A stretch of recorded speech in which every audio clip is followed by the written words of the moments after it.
Democrats have been tweeting out saying, well, the Republicans control both houses. Why do they even need us? Well, they need you only for this reason. They don't need you in the House because the Republicans, and there's some credit that goes here to Mike Johnson, although more to Trump, they've been able to convince virtually every Republican, not counting Massey, to go along and to approve the CR.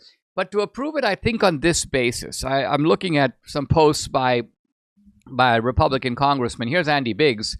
I've never voted for a continuing resolution, but I'm voting for the CR on the floor today.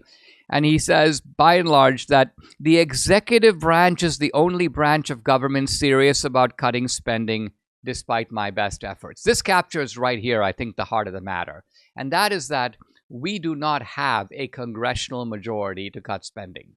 There are enough Republicans who will not vote for it. These are Republicans who benefit from big spending. They like the big spending, particularly in their own districts and their own states, which facilitates their re-election. And so, quite honestly, if you want a budget-cutting majority in the House and Senate, the American people need to vote for that. We don't have that currently. And so the point that Andy Biggs is making, and I see others, Greg Stubbe and others making the same point, it's that, look, guess who is shown the ability to cut spending? Not us in Congress. We don't have those kinds of votes.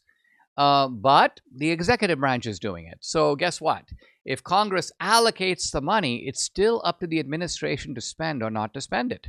They can choose not to spend it and to cut programs and to cut personnel. They are ultimately charged with the complete enforcement of all the allocations that Congress makes.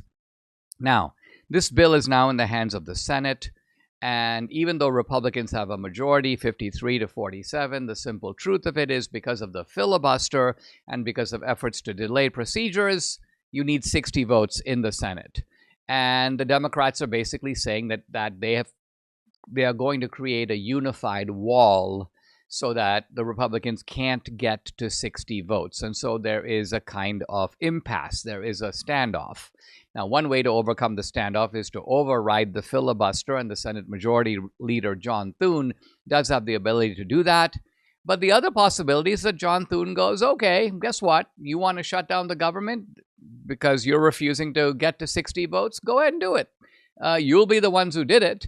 And then anybody who's angry about the fact that they aren't getting paid, because remember, when there is a shutdown, bureaucrats do not get paid. Some of them may get back pay later, but they're not going to get paid on time. And that's going to create some restlessness and some anger. And I think the Republicans can say, well, we deployed our entire majorities in both houses to get this through, and the Democrats refused to go along. They shut the government down. We didn't.